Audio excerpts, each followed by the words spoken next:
আসসালামু আলাইকুম। আমি একটা অনেক খোঁজাখুঁজির পর একটা ভিডিও পেয়েছি।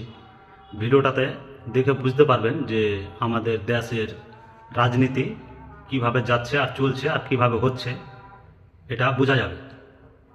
ভিডিওটা দেখে যদি বিজেপি ক্ষমতায় আসে তো কি কি। বিজেপি আরেকবার ক্ষমতায় এলে কি কি হতে পারে, সংক্ষিপ্ত চিত্র, পুরোটা না। 1, 2025-এ RSS এর 100 বছর পূর্তি, ভারতকে হিন্দু রাষ্ট্র ঘোষণা। নাম্বার 2, অর্থনীতির সম্পূর্ণ বেসরকারীকরণ।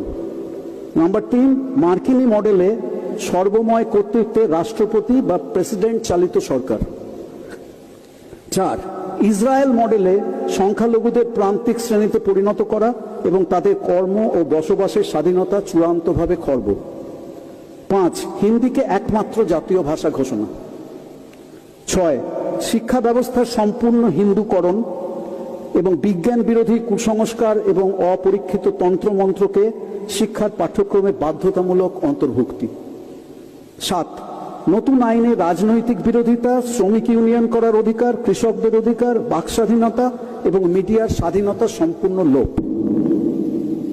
8, সারা দেশে এবং বিশেষ করে সীমান্ত এলাকায় হিটলারের গেস্টাপো বাহিনীর অনুকরণে গুপ্তচর বৃত্তি ও নজরদারি বাহিনী তৈরি, যেখানে RSS ও গেরুয়া শিবিরের কর্মী ও স্বেচ্ছাসেবকদের কর্মসংস্থান হবে। কেন্দ্রীয় সরকারের অগ্নিপথ প্রকল্প তারই জ্বলন্ত উদাহরণ। 9, বিচার বহির্ভূত হত্যা, গুপ্ত হত্যা এবং ড্রোন ও রোবট জাতীয় কৃত্রিম বুদ্ধিমত্তার সাহায্য নিয়ে বিরোধিতা নিরঙ্কুশ কণ্ঠরোধ। 10, আমেরিকা এবং ইসরায়েল মডেলে প্রাইভেট বন্দিশালা নির্মাণ ও সম্প্রসারণ।